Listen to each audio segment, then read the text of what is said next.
అవుతాను నేను అనుకునేవాడిని. ఆ బండ మీద కూర్చొని నేను నాకు చేయటానికి పని ఉండేది కాదు అసలు. అంటే పని ఉండటం అంటే ఈ పని చాలా ఉంది, కానీ నాకు అది తెలిసేది కాదు.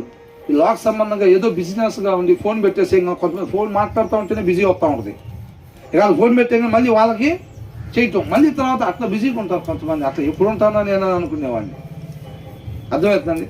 కాబట్టి ఏం చేయాలో తెలియక ఏదో ఒకటి చేయటం కాదు.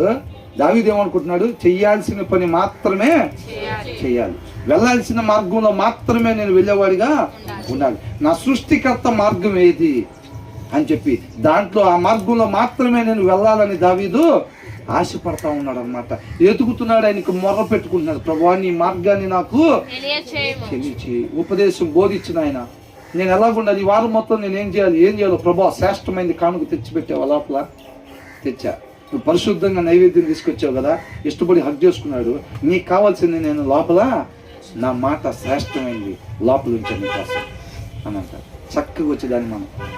దావీదు కూడా అంట దేవుడి దగ్గరికి వచ్చినప్పుడు అడగాల్సిన దాన్ని అడుగుతున్నాడు. అదే మనం అనుకుంటాం చిన్నప్పుడు ఏం చేస్తాం, సావాసాలు ఓకే కూర్చొని ఆ మాట ఈ మాట మాట్లాడుతున్నప్పుడు, అదే ఒకవేళ దేవుడు ప్రత్యక్ష నీకు ఏం కావాలో కోరుకుంటే ఏం కోరుకుంటారా అనుకునే వాళ్ళం లేదా ఇదివరకు?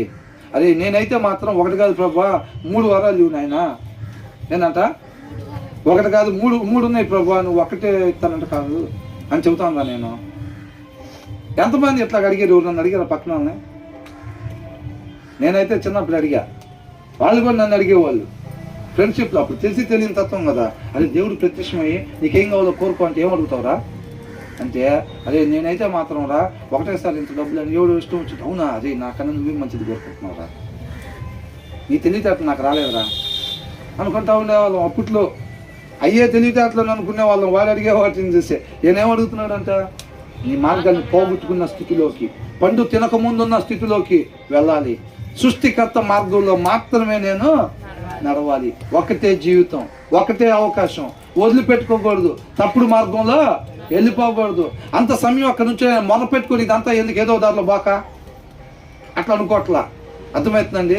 అడుగు వేస్తే సరైన మార్గంలోనే వేయాలంటే ఆ భయం ఉందన్నమాట. కాబట్టి అడుగుతున్నాడు, show me your ways lord, teach me your paths, guide me in your truth. నీ సత్యాన్ని నాకు తెలియచేయి అంటే మార్గదర్శకంగా. గైడ్ అంటే ఏంటి?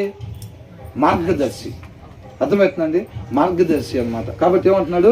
Guide me in your truth, నీ సత్యంలో నన్ను నడిపించు ప్రభువా అని. ఏడబడితే అని అడుగుతావని నేను ఉద్దేశమా? ఈయన సకల సమృద్ధి ఉంది కదా, ఏడబడితే అని నేను ఎట్లా నడిస్తే ఏమైంది? సింహం గుడ్లు కావాలంటే